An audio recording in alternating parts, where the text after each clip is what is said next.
మంచిగా సెటిల్ అవ్వాలని, వాళ్ళని రోజు పాఠశాలకి తీసుకొని వెళ్ళి మళ్ళీ భద్రంగా తీసుకొచ్చే బాధ్యత మీ భుజస్కంధాల మీద ఉంది. కూడా మేము లోకల్లో డాక్టర్స్ని కన్సల్ట్ అయ్యి మీ అందరికీ కూడా కంటి పరీక్షలు ఏర్పాటు చేయడం జరిగింది ఇక్కడే. సో 1 by 1 ఎస్పెషల్లీ ఫస్ట్ 50+ వాళ్ళందరూ కూడా చేయించుకోండి, ఇమ్మీడియట్గా చేయించుకోవాలి. ఎందుకంటే మనకు సరిగ్గా కనబడకపోయినా మసగ్గా కనబడినా కూడా యాక్సిడెంట్స్ అయ్యే ప్రమాదం ఉంటుంది. చాలాసార్లు అలాంటి సందర్భాలు కూడా ఎదురైనాయి. ఆ బస్సులో ఉండే పిల్లలు వేరే వాళ్ళ పిల్లలు కాదు, మన పిల్లలు కూడా రోజు స్కూల్కి వెళ్ళి వస్తాం. సిగరెట్ కావచ్చు, గుట్కా కావచ్చు, ఇంకా తాగుడు కావచ్చు, ఆ అలవాట్ల వల్ల కూడా పిల్లల భద్రతకు ప్రమాదం ఏర్పడుతుంది. సిగరెట్ నేను కదా సిగరెట్ తాగుతున్నా అని అనుకోవద్దు. నువ్వు ఒక సిగరెట్ తాగితే దాంట్లో పావుది పక్కనున్న బాబు ఉండకపోవచ్చు, కానీ నీ బాబు రోడ్డు మీద నడుచుకుని వెళ్ళేటప్పుడు ఎవరైనా తాగినా ఆ పొగ పీల్చినా వాళ్ళకే ఎఫెక్ట్ అవుతుంది. సో అలాంటి అలవాటు ఉన్నా కూడా కొద్దిగా జాగ్రత్తగా అది తగ్గించుకోవడము. పిల్లలకి ఎలాంటి ఎట్టి పరిస్థితుల్లోనూ తాగి మాత్రం ఎవరు డ్రైవ్ చేయొద్దు, అది మాత్రం క్షమించరాని నేరం. అప్పుడప్పుడు ర్యాండమ్గా కూడా మీ అందరికీ డ్రంక్ అండ్ డ్రైవ్ టెస్టులు ప్లాన్ చేసుకోండి, చేయబడతాయి ఇప్పటి నుంచి. కాబట్టి ఈ దురలవాట్లు ఏవైతే ఉన్నాయో అవన్నీ మానుకోండి. షుగర్ ఉంటే కూడా కళ్ళు తిరిగినట్లయితుంది, హై షుగర్ అవ్వడం కానీ బీపీ కానీ. అప్పుడప్పుడు గవర్నమెంట్ హాస్పిటల్లో కూడా అవైలబుల్ ఉంటాయి ఇవి. మీకు టైం దొరికినప్పుడు, మీకు డౌట్ ఉన్నప్పుడు చేయించుకుంటే మీ ఆరోగ్యం కూడా మీరు పరిరక్షించుకున్నట్లు అవుతారు.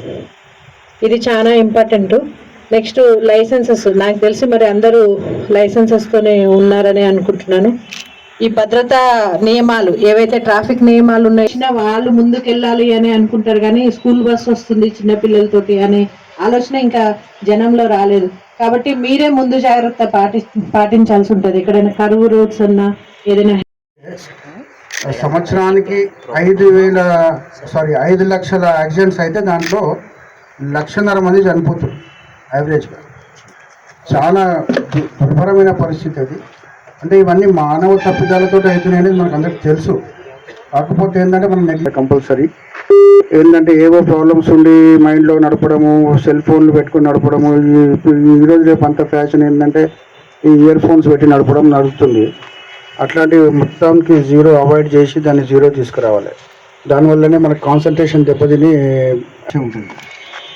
అది ప్యూర్లీ డ్రైవర్ నెగ్లిజెన్స్. అది ఇయర్ ఫోన్స్ పెట్టుకొని క్రాసింగ్ చేస్తుండే ఇయర్ ఫోన్స్ పెట్టుకోవడం వల్ల సప్పుడు వినబడలేదు, అవన్నీ ప్రాబ్లం అయ్యి మొత్తం కాన్సెప్ట్ తోటి నడపాలి. వెహికల్ పాటించి హెల్మెట్ పెట్టుకోవడం అనేది పాటించి అది కూడా చేసుకుంటే కూడా అంత గ్రాస్పింగ్ పవర్ ఉండదు తాగినప్పుడు.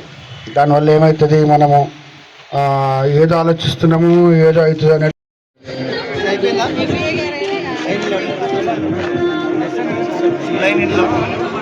ఒకరి తర్వాత ఒకరు తీసుకున్నా.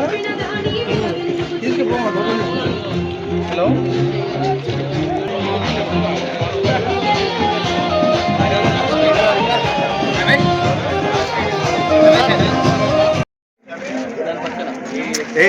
దాంట్లోకి అడ్డం ఉండకండి.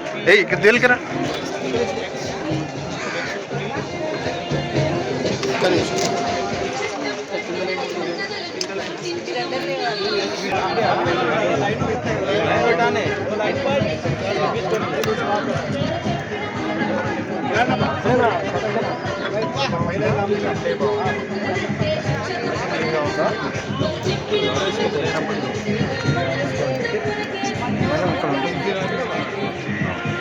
గురించి బాగానే ఉంది.